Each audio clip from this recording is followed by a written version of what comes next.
আজকে বানিয়েছিলাম মাছের কচুরি। এই কচুরিটি খেতে খুব ভালো হয়েছিল। দেখে নাও এই মাছের কচুরি কীভাবে বানালাম। প্রথমে একটা কড়াই জল গরম করে তাতে মাছগুলো দিয়ে লবণ, এরপর অল্প হলুদ দিয়ে মাছগুলো ভালো করে সিদ্ধ করে নেব।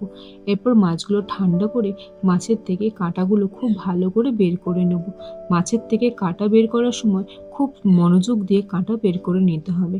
এরপর একটা কড়াই গরম করে তাতে সর্ষের তেল দিয়ে তাতে পেঁয়াজ কুচি দিয়ে 2 মিনিট নাড়াচাড়া করে টমেটো কুচি দিয়ে দেবো। টমেটোগুলো হালকা নাড়াচাড়া করে নেব।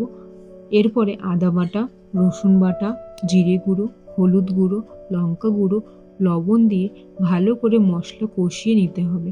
এরপর সেদ্ধ করে রাখা মাছগুলি দিয়ে দিয়েছি।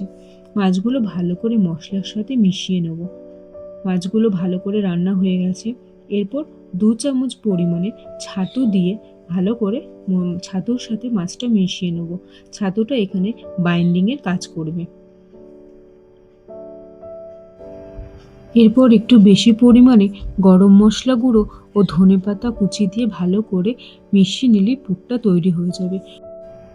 এরপর একটা বাটিতে ময়দা নিয়ে এতে অল্প পরিমাণ জোয়ান, স্বাদমতো লবণ, অল্প পরিমাণ চিনি আর একটু বেশি তেল দিয়ে ভালো করে ময়দাটা মেখে নিতে হবে।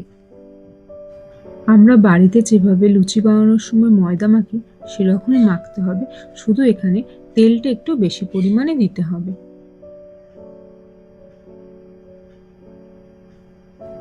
এরপর ময়দার থেকে একটা করে লেচি কেটে তার মধ্যে পরিমাণ মতো পুর দিয়ে লেচিটাকে হালকা হাতে বেলে নিয়েছি।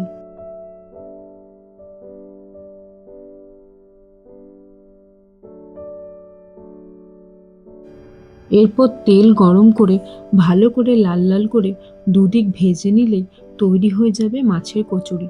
আমি এই কচুরি রুই মাছ দিয়ে বানিয়েছি, তোমরা চাইলে ভেটকি মাছ দিয়েও বানাতে পারো।